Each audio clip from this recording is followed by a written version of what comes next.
All right, looks like we have a series of events or two events that have some interesting mechanics, and I am hyper curious to see how this plays out because this looks like it could potentially be something new and exciting. And I just got to state this before I get into the video.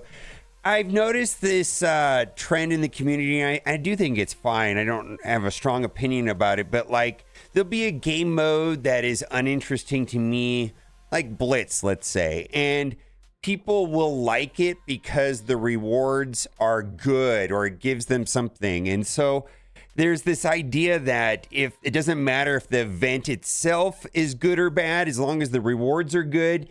And for me, I'm kind of the opposite of that. I actually want to play a game that has meaningful content that has some sort of challenge or something. And yeah, I like good rewards. I mean, I think we could have both. But for me, I'm more interested. And this comes from this idea of like when Overwatch came out, whatever that was, 6-7 years old. I would play the game until 6 in the morning until the sun came up because the game was good. And I feel like if Marvel Strike Force builds a game that is good, the game will thrive and survive. And if my measure of liking the event is just the rewards, it's not a game. If it's bad, if it's just Blitz is not a game. And so this is super interesting to me. Vampires and zombies join forces with creatures and crusaders of the night during the dual Halloween challenges. The hunger and the thirst. Unleash your vampires and zombies against unfortunate victims and enjoy tasty rewards. Familiar rules. Now, this is pretty cool. I like this is interesting to me. The hunger and the thirst are separate challenges, but both share the same overall rules. Each challenge has 10 waves of enemies. Eliminate all enemies to complete the challenge and earn the rewards. The hunger and the thirst both have 5 challenges that increase in difficulty. Each challenge requires at least one character, vampire or zombie, depending on the challenge. But we strongly encourage you to bring more for each challenge, and they're going to define what a vampire and zombie is. You get 3 attempts per day for challenges, 3 for hunger and 3 for thirst. Attempts are only consumed upon successful completion of a challenge. Now, there's this whole brains mechanic. I saw this yesterday in the data mine, but this gives a lot more context on how it works. Your zombies are very, very hungry, so feed them by eliminating enemies. During the hunger challenges, your zombie hunger affects their fighting ability, and the enemy they eliminate will feed them varying amounts of brains. You'll need at least one of the following characters, and it's basically Iron Man Zombie, Juggernaut, or Scarlet Witch upon her release. So I believe that is imminent after Man-Thing. They've been running about 8 days apart lately, which seems really, really fast. Oh my goodness.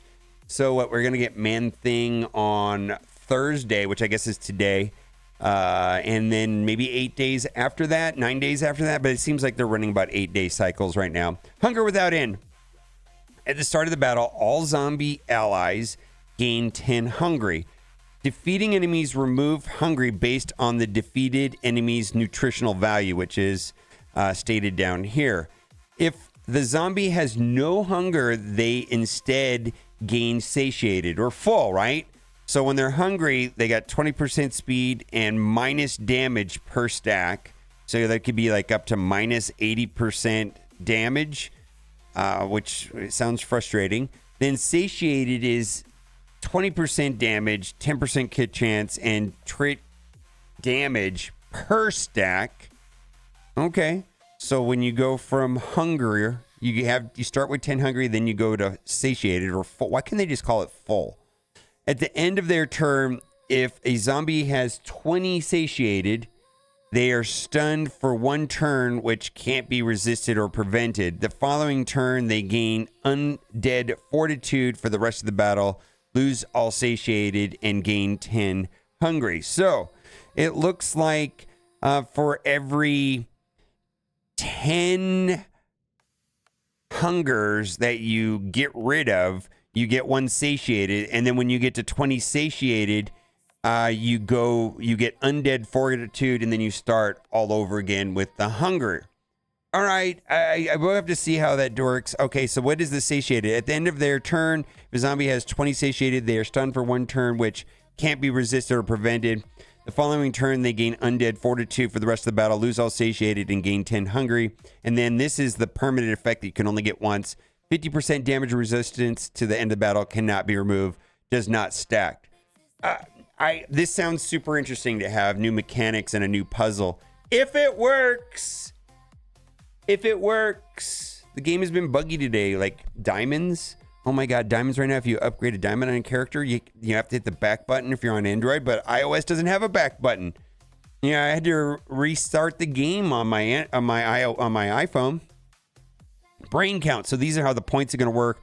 Shield minions, 1 brain. Special brain, Ironheart, Kestrel, Hank Pym, Black Panther, Shuri, Leader, and Iron Patriot gave 5 brains. Big brain, Dr. Doom and Mr. Fantastic give 10 brains. Now, in the game files, there were some minion vampires, like that was a vampire support, vampire protector, vampire controller, vampire brawler, vampire blaster. These have been in the data mines for a while. And so I'm curious if they're going to see a place in here. So we're going to keep reading. The thirst. Your vampire characters are also hungry, but they need to eat some other time because they've got work to do. During the thirst, they have an important task of bringing civilians from evil vampires. You can bring any of your Night Stalker characters, Blade, Oathman, Think, Moon Knight, and Agatha, and they'll be fighting along civilians who have the following abilities. Basic, defend, gain barrier, increase dodge, and damage reduction for 1 turn. Special, bandage, remove all bleed and taunt on self, gain 1 regeneration. So I guess you're trying to protect them. Enemy vampires will have their normal abilities at their disposal, but they be aided with unique abilities from these rules of combat. Ritual of the Blood God. At the start of their turn, civilians have 50% chance to gain bleed. They already have at least 1 bleed. They also gain taunt. Thirst Internal. Vampire characters heal for 50% of their max HP when attacking a bleeding character. Their HP is full. Instead, they gain 1 death proof, offense up, defense up, and safeguard. Now, I want to go in game and look at that because there was a vampire tag added to the game, and it was speculated that was going to be around an event, and that looks like that is the case. So I believe it was Oath, Blade, and Morbius, but I want to pull it up here just to confirm that that is correct. Vampire, yes, that is correct. Oath, Blade, and Morbius. Let's keep going. So that the vampires will get that, I guess. Maybe there's gonna be some value to Morbius. We'll have to see. If a vampire kills a civilian, don't worry, the challenge isn't over. Vampire that killed the civilian will also gain full speed bar in addition to thirst eternal effects. Okay, so a lot of this seems strange to me, and I really want to play it, but I am hyper interested in doing things that are not Blitz, or collecting challenges, or doing an event and saving things and going to the web and collecting an item which funnels an event that gives you more points to go back to the web and back and forth and having 45 different events running at the same time. I like this idea. If it works, I think this is great. I'm super skeptical that this mechanic right here, which sounds great and interesting to me, we'll see if it works correctly. Let me know what you think in the comment section. As always, thanks for watching. Bye for now.